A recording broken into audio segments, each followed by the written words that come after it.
We get a lot of simple questions from customers. We take it for granted they're going to know how to water their plants when they get home. There's a couple things that we do recommend when we water our plants. We try to keep the water off the blooms, off the foliage as much as possible. A lot of people want to take their sprinkler or their water wand and just soak all their plants. The plants don't need the water all over the foliage. In fact, that's usually harmful to them. It can be. Now, they say, well, what about the rain? But that doesn't happen every day, especially here in Illinois. We don't get a lot of rain in the summer. It's better if you can water the soil that the plants are growing in, and that's a common mistake that a lot of people make. Big geranium blooms or other big blooming plants like marigolds don't like all the water sitting on the bloom. It's just common sense, but a lot of people don't think about it. They'll just sprinkle those things and then wonder why their blooms die in 2 or 3 days. So keep the water off the blooms, makes a big difference. Another thing, I'm always saying plants are like people. They need to eat just like we do, and a lot of people will take their plants home. They don't fertilize them all summer, and there's a couple things that we sell. This is a proven winner time-release fertilizer.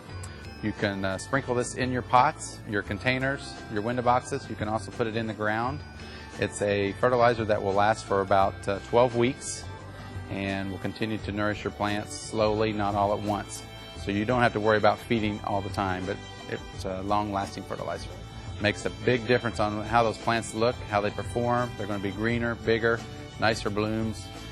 Plants can just simply starve to death, and people will say, well, my hanging basket died in a few weeks, and usually they probably didn't fertilize them at all. We fertilize as we're growing here, but when they get home, if they don't continue to feed, the plants will tend to yellow up and starve out. So we have this in a slow release. We also carry this is a water soluble, and you can just mix this in water and water it on. They're both great products.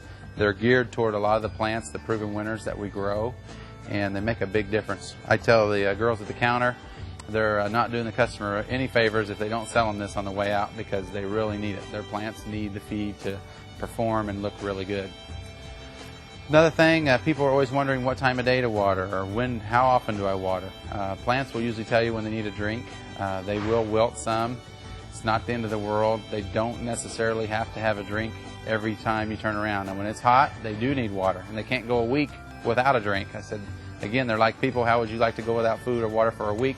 You're not going to look very good. So when it's hot, they're going to need drinks more often. When it's cool and cloudy, it's just a matter of checking the soil, checking the plant, and see how moist they are, and see what's going on with them. Just a lot of common sense. Pay attention to it, but don't try to say, hey, we're going to water every day, or we're going to, at 9 o'clock every morning, let's water these, because chances are your plants won't be happy. It's going to be a little bit of reading there as to what they need. So that's just some common things that people tend to overlook.